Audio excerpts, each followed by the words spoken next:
하 8장 1절에서 15절 공의와 심판이라는 제목으로 읽어보겠습니다. 오늘 우리가 읽은 열왕기하 8장 1절에서 15절 내용을 보면은 두 부분으로 나누는 걸 볼 수가 있어요. 1절에서 6절까지는 한 작은 여인에 관한 이야기가 나오고 그리고 7절에서 15절까지는 한 제국에 관한 이야기가 나옵니다. 그러면은 앞에 있는 이 여인에 관한 이야기하고 한 제국에 관한 이야기가 무슨 연관이 이렇게 같이 연결해놨을까? 그렇게 생각할 수가 있죠. 근데 별개의 이야기인 것 같지만 둘이 연결되어 있는 겁니다. 이 두 사건 가운데서 하나님의 역사심에 대해서 이야기하는 거예요. 한 여인에게도 하나님이 역사하시고 한 제국에도 하나님이 역사하신 겁니다. 하나님의 역사에 관한 이야기예요.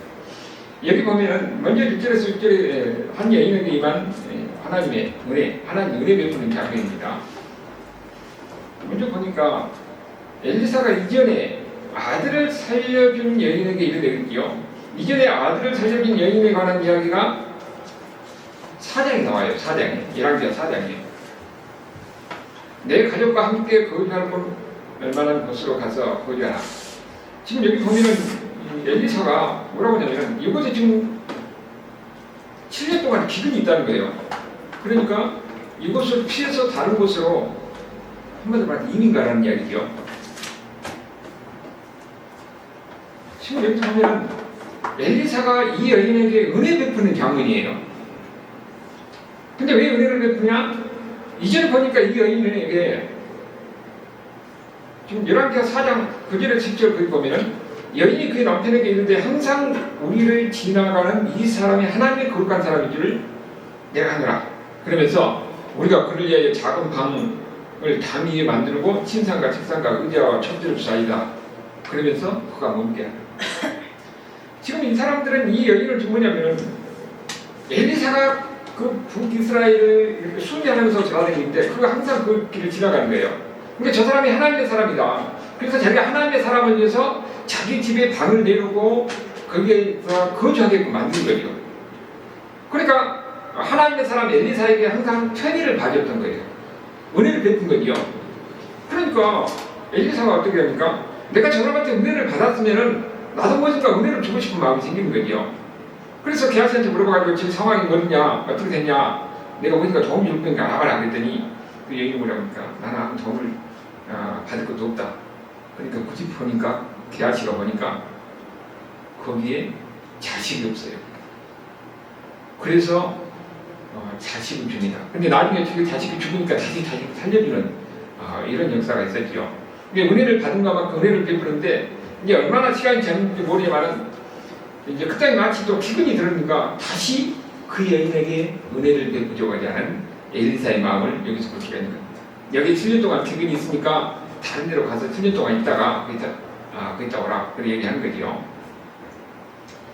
우리가 여기 보면은 엘리사와 수냄 여인의 관계로만 우리가 봐야 되냐? 아니지요. 엘리사가 누구예요? 하나님의 종이잖아요. 하나님의 사람.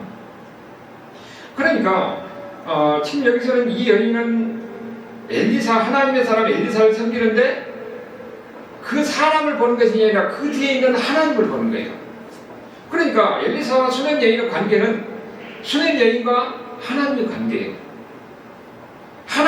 이 하나님과의 관계가 은혜의 관계가 되어야 돼요. 우리가 하나님을 섬긴다고 하는데 하나님 어떻게 보이니까 안 보이잖아요. 하나님의 종을 통해서 하나님께서 말씀을 전하고 하나님의 종을 통해서 하나님께서 역사하신 것을 이 수냄 여인도 받은 거죠. 그래서 교회도 마찬가지예요. 목사와 성도의 관계는 은혜의 관계가 되어야 됩니다. 우리가 인간적인 관계 속에서 저 사람이 나에게 잘해주면 나도 뭔가 잘해주고 싶은 마음이 생기잖아요. 그래야 성도들도 은혜로운 신앙생활을 할 수가 있고 또 목사는 성도들을 돌보는 것이 하나님께 주는 사명이니까 이런 은혜의 관계가 돼야 됩니다. 여기서 바로 그것을 우리에게 보여주고 있는 거죠. 예수님도 그 말씀하셨대요. 마태복음 10장 41절 42절에 보니까 뭐라고 합니까? 선지자 이름으로 선지자를 영접하는 자는 선지자의 상을 받을 것이 없고 여기 선지자는 하나님의 말씀을 전한 사람이에요. 그러니까 지금 오늘 이야기하면 목사지요. 의인의 이름으로 의인을 영접하는 자는 의인의 상을 받을 것이요 또 누구든지 제자의 이름으로 이 작은 자 중에 하나에게 냉수한 것이라도 주는 자는 진실로 너희에게 이르노니 그 사람이 결단코 상을 잃지 아니하리라. 뭐라고 해서 결단코란 말이 들어가 있어요.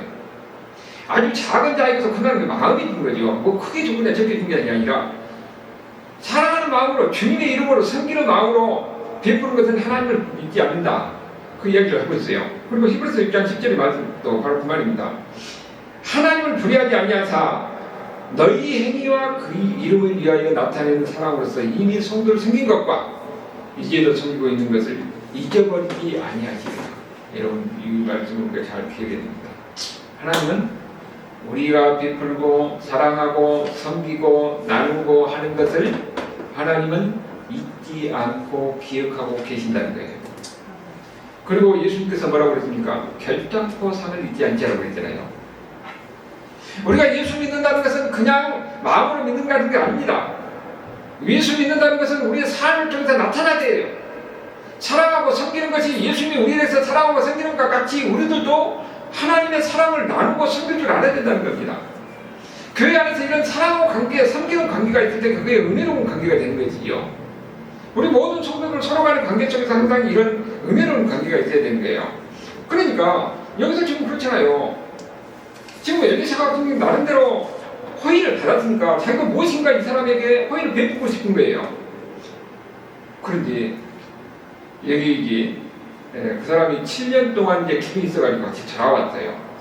3절을 보니까 7년이 다음에 여인이 불린서 사람들의 땅에 돌아와 자기 집과 전투를 해요.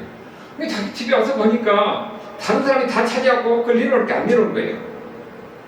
그러면 지금 자기가 이 힘으로 어떻게 하는 방법이 없잖아요. 그러니까 왕에게 호소하는 겁니다. 왕에게 호소하려 왕에게 나갔더니 그랬더니 어떤 일이 겁니까? 우연 같은 일이 벌어져요. 우연 같은 일이. 물론 하나님 말씀에서는 필연이에 말하는 인간이 갖다 입었을 때는 우연 같은 일이 벌어지는데 어떻게 벌어진가 보니까 그때 근데 이 사람은 왕에게 호소하러 갔는데 그때 왕이 엘리사에 대해서 물어보는데 엘리사의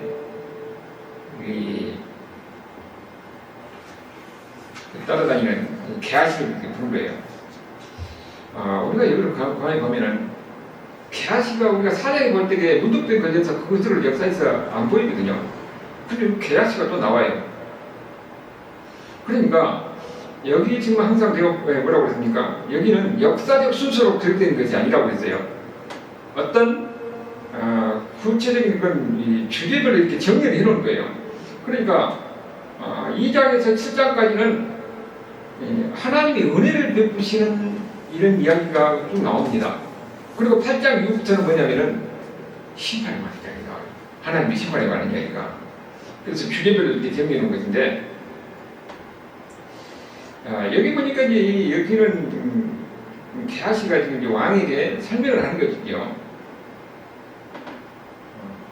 엘리사가 죽은 자 가운데서 다시 살리는 일, 그 아이를 이야기를 딱 하고 있는데 참 우리가 재밌는 것은 왕이 엘리사에서 물어봐서 엘리사 하는 일에 대해서 딱 이야기하고 있는데 진짜 그 여인이 왕에게 호소하기 위해서 딱 그 순간에 나타난 거예요.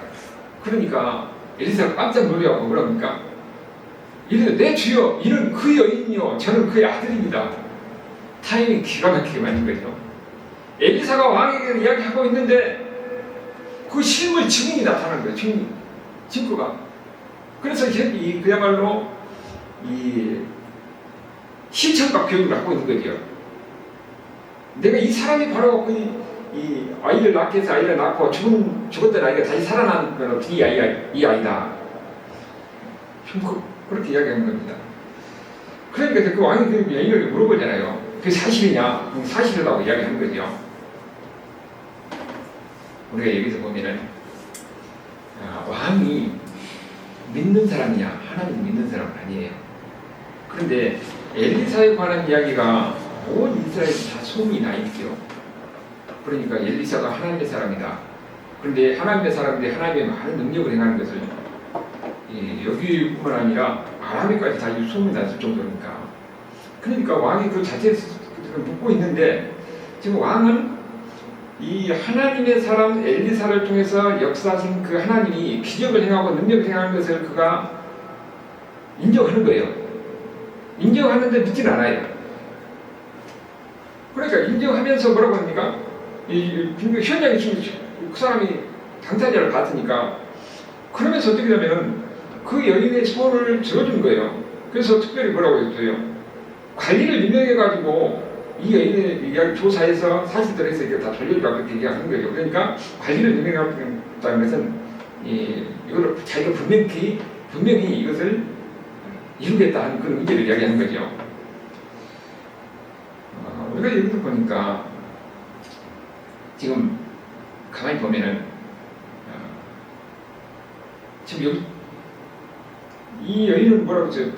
자기 땅을 집하고 자기 땅을 돌려달라고 왕에게 호소를 왔잖아요.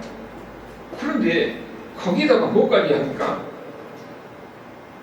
그 땅에서 떠날 때는 이제까지 그 밭의 소출을 다 돌려주라고 그렇게 얘기하는 겁니다.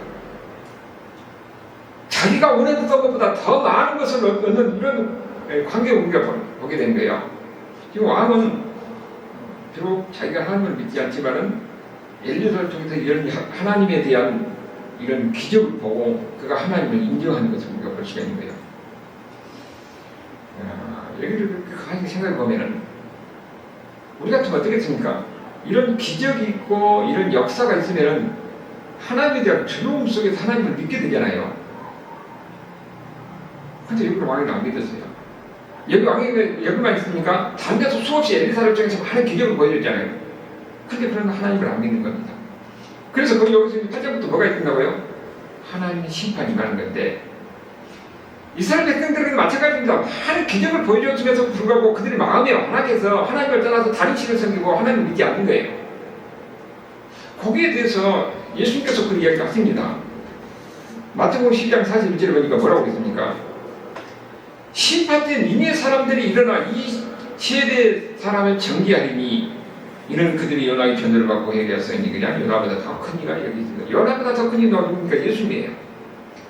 그러니까 이 요나 이야기를 보면은 요나가 니네에 가서 이방인 니네의 성에 가서 회개를 선포하잖아요. 당신들 만약에 하나님 앞에 들어와서 회개를 안 하면은 하나님이 심판이 날 것이다. 그 심판의 메시지를 듣고 그들은 두려워서 그들이 왕부터 백성들까지 모두가 다 회개합니다. 그러면서 하나님께 돌아와서 그 심판을 그들은 피하잖아요. 그런데 요나보다 더 큰 선자인 예수님이 와서 많은 기적을 행하면서 그들에게 하나님의 메시지를 전하는 거예요. 심판의 메시지를 전하는 겁니다. 그런데 그들은 어떻습니까? 이스라엘 백성들은 안 믿어요. 기적을 보고도 안 믿는 겁니다. 그래서 그들에게는 어떻게 된다고요? 더 무서운 심판이 임할 것이라는 것을 예수님께서 그 요나 이야기를 통해서 말씀하고 있는 겁니다. 오늘도 보면은 아무 양보한 사람은 하나님의 능력을, 하나님의 역사심을 보고도 안 믿는 거예요. 하나님의 기적을 보여주고 표적을 보여준 것은 뭡니까? 이거 하나님이 살아계신다 하는 것을 보게 만든 겁니다. 근데 그것을 보고서 마음이 양보한 사람들은 하나님의 살아계심을 믿지 않을 거예요. 예수님이 말씀이 진실이라 진리라는 것을 믿지 않는 겁니다. 결국 그들에게 뭐가 있다고요? 더 무서운 심판이 있다는 것을 우리에게 이야기해주고 있는 겁니다. 우리가 수없이 가서 예수님에 대해서 많은 이야기를 해요. 예수님 안에 있으니까 내가 이런 죄악에서 벗어나고 이 두려움과 공포 속에서 벗어나고 예수님에서 내가 있으니까 이렇게 자유함이 있더라, 기쁨이 있더라. 우리는 그렇게 이야기하지만 마음이 열린 사람은 그렇게 받아들이는데 안 열린 사람들은 그게 들리지 않는 거예요. 결국은 그들은 심판이 잡혀있는 사람들이죠. 오늘 이야기를 통해서 하나님은 어떤 하나님이냐? 하나님은 지금 엘리사와 여인의 관계 속에서 하나님을 어떻게 사랑한다고요? 하나님을 사랑하면 하나님의 사람에게 내가 무엇인가 할 수 있는 것에 최선을 다해서 섬기는 거예요. 그래서 섬겼더니 하나님의 사람 엘리사가 자기도 인간 관계 속에서 내가 받은 것이니까 무엇인가 섬기는 겁니다. 그들에게서 여기 이야기가 보니까 자기가 호소한 것보다 더 많은 것을 주는 것을 우리가 볼 수가 있어요. 가뭄을 피하고 달아와서 농토도 잡고 그리고 자기가 지금까지 썼던 소출도 잡고 하나님이 그렇게 은혜를 베풀으셨어요. 내가 하나님의 종에 대해서 그렇게 섬기고 사랑으로 섬겼더니 하나님은 더 많은 것으로 이렇게 베푸시더라 하는 것을 이 여인의 이야기를 통해서 우리에게 들려준 것입니다. 작은 사람은 그보다 더 큰 열매가 있다는 것을 우리에게 보여주고 있는 것이요. 그 다음에 이제 7절에서 보니까 여기서는 또 어떻게 하면 한 제국에게 역사하시는 하나님의 이야기가 나오는 겁니다. 엘리사가 다메섹에 갔을 때, 이게 어떤 일인지 모르지만 다메섹에 갔어요. 아람 베라지 그때 마침 병 들어가지고 엘리사이라는 소식을 듣습니다. 사람이 아프면은 지푸랑이라도 잡곤 신경에서 기가 이리저리 쏜구다게 되어 있어요. 지금 엘리사의 능력은 이스라엘 전체뿐만 아니라 아람에게도 있었잖아요. 지난번에 아람이 쳐들어올 때에 이스라엘에는 하나님의 사람이 왕이 침실에 있는 것까지 다 알아서 이스라엘 왕이 대책을 한다는 것을 그 경험했잖아요. 그러니까 엘리사가 누군지 아는 거예요. 근데 그 엘리사가 지금 아람에 왔다는 거예요. 그러니까 엘리사에게 자기가 병들었으니까 자기 병이 낫겠냐 안 낫겠는지 그걸 물어보라고 자기 신하인 하사엘에게 이야기한 겁니다. 우리가 여기서 보면은 여기에 있는 아람 왕은 여호와 하나님을 아는 사람이냐? 그건 아니에요. 이 사람들은 자기 신을 섬기잖아요. 그러니까 자기 신을 섬기는 그 생각으로 이스라엘의 하나님을 본 겁니다. 그러니까 엘리사에게 무슨 주술적인 능력이 있는 것을 생각하는 거예요. 그래서 엘리사 뒤에 있는 하나님을 보지 못하고 엘리사의 어떤 주술적인 능력이 있어서 엘리사가 이 자기를 알아맞히고 그리고 또 어떤 일이 이 병을 고치는 이런 해결책이 있을까 하고 그렇게 생각하는 겁니다. 그래서 이 하사엘을 많은 선물을 가지고 여기 보니까 낙타 40마리이시고 여러분 낙타 한 마리가 얼마인지 아세요? 어디 보니까 낙타 한 마리가 1억이더라고요. 그러면 어마어마한 재단입니다. 이 선물을 가지고 이 왕이 엘리사에게 사람이 죽을 때가 되면 죽을 때가 되면 살려고 여러분 나이가 뭐 90, 100살 먹어서 조금 더 나 죽는다 하는데 사실은 더 살려고 발버둥칩니다. 왕이 지금 무슨 재단이 합격했겠어요. 그러니까 이렇게 보낸 것이죠. 근데 재미있는 것은 물어보니까 엘리사가 뭐라고 합니까? 10절에 이런데 너는 가서 그에게 말하기를 왕이 반드시 나으리라. 그러나 여호와께서 그가 반드시 죽으리라고 내게 알게 하십니다. 이거 우리가 보면 좀 이상해요, 말이. 이걸 해석에서는 두 가지로 해석이 가능합니다. 반드시 나으리라 하는 말은 사실이에요. 근데 죽는다는 것도 사실입니다. 왜? 하살이 죽이니까. 죽을 병이 이 지금 베나다시 죽을 병이 아니에요.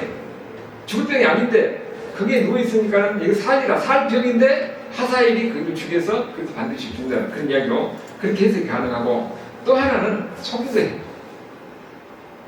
우리가 지금 다 죽었지만 근데 이 해석도 문제가 있고 저 해석도 문제가 있는데 한 가지 사실은 그가 죽고 그 후에 부하 하사엘이 왕이 되는 것만 그것만은 사실인 거지요.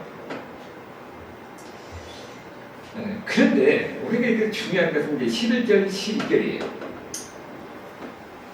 이게 이제 터닝 포인트죠. 전환점인데 이 지금까지는 어떻게 했습니까? 이 8절까지 계속 은혜 베푸는 장면이 이야기했어요. 그런데 여기서부터는 뭐가 있냐면 하나님의 심판에 관한 이야기가 나옵니다. 하나님이 심판하신데 그 심판할 때 하나님의 마음이 어떤 마음인가 하는 것을 우리에게 보내주는 거예요. 여기 지금 하나님의 심판, 하사엘을 통해서 지금 심판하는 그 이야기가 나오는데 이전에 하나님께서 엘리야를 통해서 무슨 말을 했냐면은 그 19장에 나오는 이야기예요. 엘리야에서 엘리사로 선지자의 사역이 넘어가는 그런 과정에 너는 엘리사에게 가서 안수를 하고 그에게 하나님의 사역을 넘기라고 그래요. 그러면서 나오는 게 뭐라 하냐면은 하사엘에게 기름을 부어서 아람의 왕으로 세우고 그 다음에 예후를 세워서 이스라엘 왕을 세우라고 합니다. 그렇게 이야기합니다. 그런데 그 이야기가 그 예언이 여기서 지금 이루어지고 있는 거예요. 먼저 엘리사가 이 기름을 받아서 선지자로서 역할을 하기요. 그리고 여기 보면은 이미 엘리야를 통해서 이야기한 이야기가 여기서 이루어지고 있는 거예요. 하사엘이 지금 누굽니까? 지금 베나다스의 부하 아니에요. 이 예후의 이야기는 그 뒤에 이제 나오는 거예요. 예후를 통해서 아합의 집안을 다 멸망시키는 거예요. 하나님의 심판이 이미 예고되어 있는 거예요.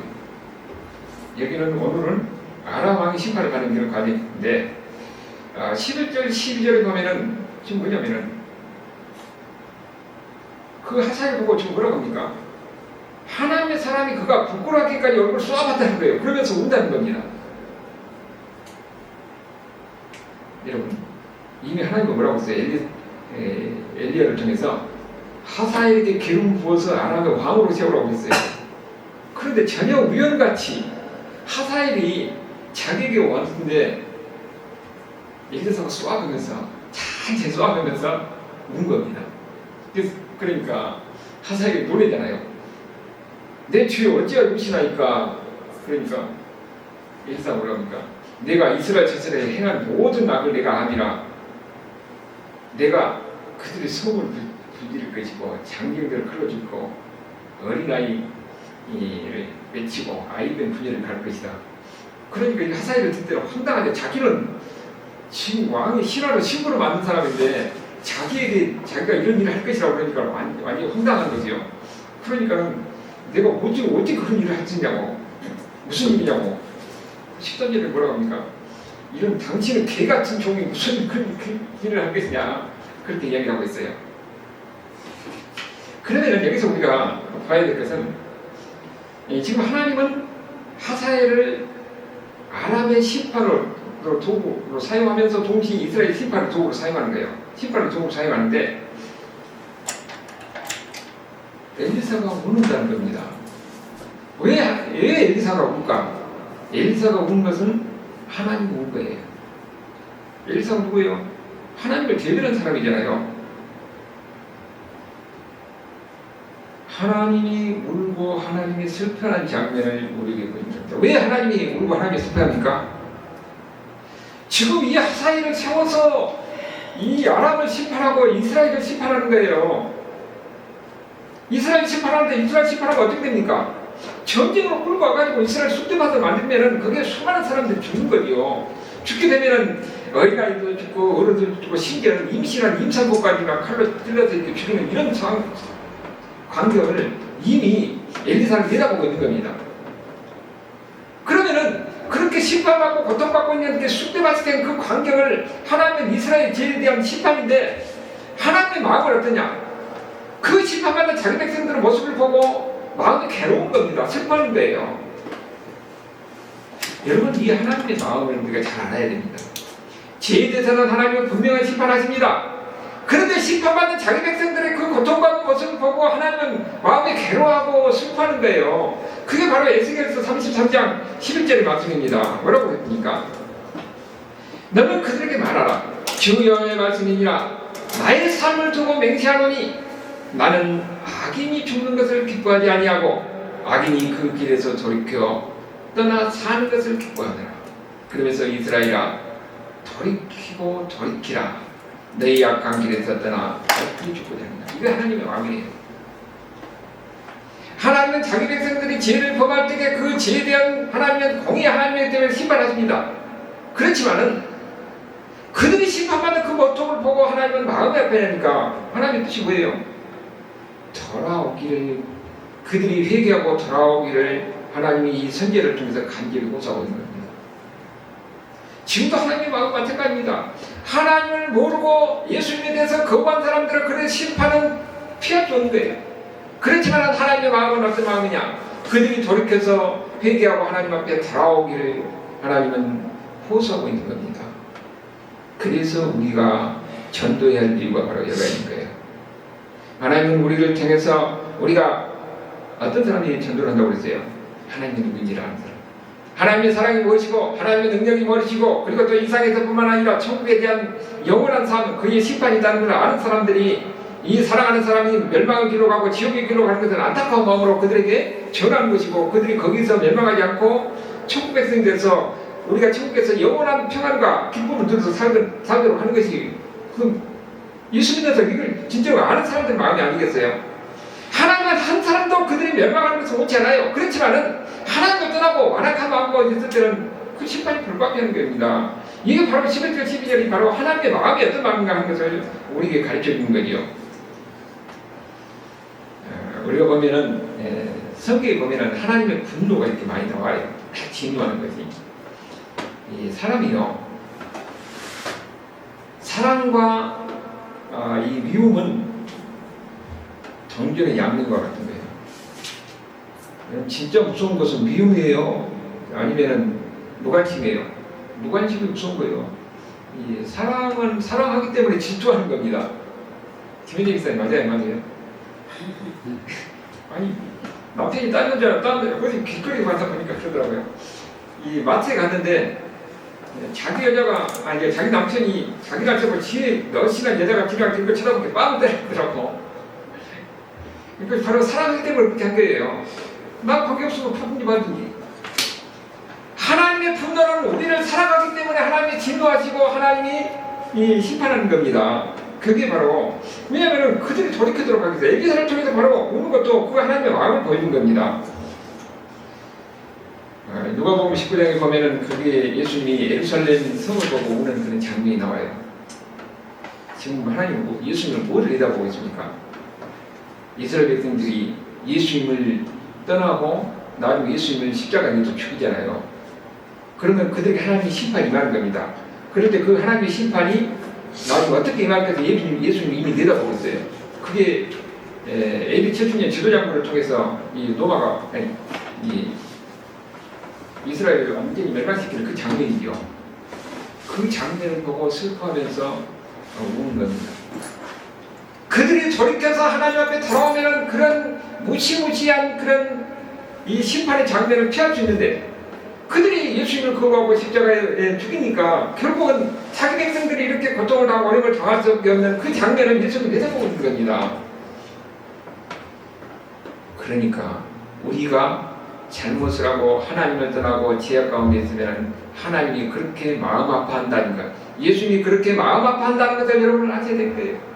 그래서 우리는 항상 하나님 앞에 나와서 회개하고 참여하고 우리의 허물과 죄악을 고백하고 그러면서 용서를 구하고 항상 하나님을 바라보면서 하나님의 백성으로서 거룩하고 견고한 모습으로 살아가기를 원하는 거예요. 그것이 예수님의 마음이고 우리를 향한 하나님의 사랑이라는 것을 여러분 항상 마음에 깊이 가지고 있어야 되는 겁니다. 그리고 여기에 이렇게 보면은 하사엘이 지금 어떻게 됩니까? 아니 전혀 자기가 들을 때는 엉뚱한 소리를 하잖아요. 자기는 신하로서 상상도 못할 일을. 그런데 하사엘이 뭐라고, 엘리사가 뭐라고 그래요? 엘리사가 대답하되 여호와께서 내가 아람 왕이 될 것을 내게 알게 하셨느니라. 여러분 지금 이 상황에서 제가 그야말로 황당무계한 이야기를 하는데, 하나님의 사람 엘리사예요. 그냥 평범한 사람이 아닙니다. 이미 엘리사는 이스라엘뿐만 아니라 온 아람에서 사람의 마음, 그치, 왕이 칭찬한 것을 하는 것까지도 다 알아서 왕에게, 이스라엘 왕에게 대체하게 하겠다는 그들은 다 아는 사람들이에요. 근데 이 사람이 네가 왕이 된다는 거예요. 그리고 아마 하사엘은 자기가 무슨 이스라엘을 심판하고 막 분열을 가르고 아이를 죽이고 이런 것은 눈에도 들어오지도 않았어요. 머릿속에 없어요. 그것은 다음의 일이에요. 그게 하면 마음에 드는 건 뭐예요? 자기가 왕이 된다는 겁니다. 자기가 왕이 된다는 거. 그러니까 아마 자기가 왕이 되려고 전혀 생각도 안 했는데 그 소리를 듣고 내가 왕이 된다고 아마 마음에 붕뜨 있을 거예요. 그래서 돌아가서 어떻게 됩니까? 진짜로 왕이 물어보니까 산다 해가서 그 다음날 이 물에 적셔가지고 이불을 거기다 덮어버린 겁니다. 그러면 숨 못 쉬고 죽었잖아요. 그리고 진짜로 자기가 왕이 되는 겁니다. 그리고 이 사람이 나중에 이스라엘에 엄청난 재앙을 해요. 우리가 여기 보면은 하사엘이 지금 하나님의 심판의 도구로 사용되는 걸 우리가 볼 수가 있는 거죠. 그런데 참 아이러니하게도 왕에 대해서 전혀 생각도 안 하는 사람이 왕이 될 것이 아니라 왕이 될 꿈을 꾸고 그들의 행동을 옮기고, 여러분 그래서 하나님은 참 우리가 상상할 수 없는 방법으로 일하시는 하나님이에요. 전혀 생각지도 못하는 이런 일이 이미 엘리야를 통해서 이미 예언됐는데 그 예언의 과정이 이렇게 진행되는 걸 볼 수가 있어요. 결국은 여기가 자기 백성 이스라엘의 심판의 도구로 사용되는 거죠. 그래서 하나님의 심판에는 기쁨도 없고 거기에 슬픔도 없고 통쾌함도 없는 겁니다. 하나님의 마음을 우리가 물론 하나님의 자기 뜻을 갖고 슬퍼하는 거지만 통쾌함도 없고 기쁨도 없는 거예요. 여기서 우리가 하나님의 마음이 어떤 것인가 하는 것을 우리가 이해를 해야 됩니다. 하나님은 한 사람도 나가지 않고 그들의 돌아오기를 원하는 것이 하나님의 마음이에요. 그런데 돌아오지 않는 그들에게는 하나님의 심판은 피할 수가 없다는 거예요. 우리가 바로 이러한 하나님의 마음을 이해하고 살아갈 수 있기를 주님으로 축원합니다. 아멘. 하나님 감사합니다. 오늘 우리가 예수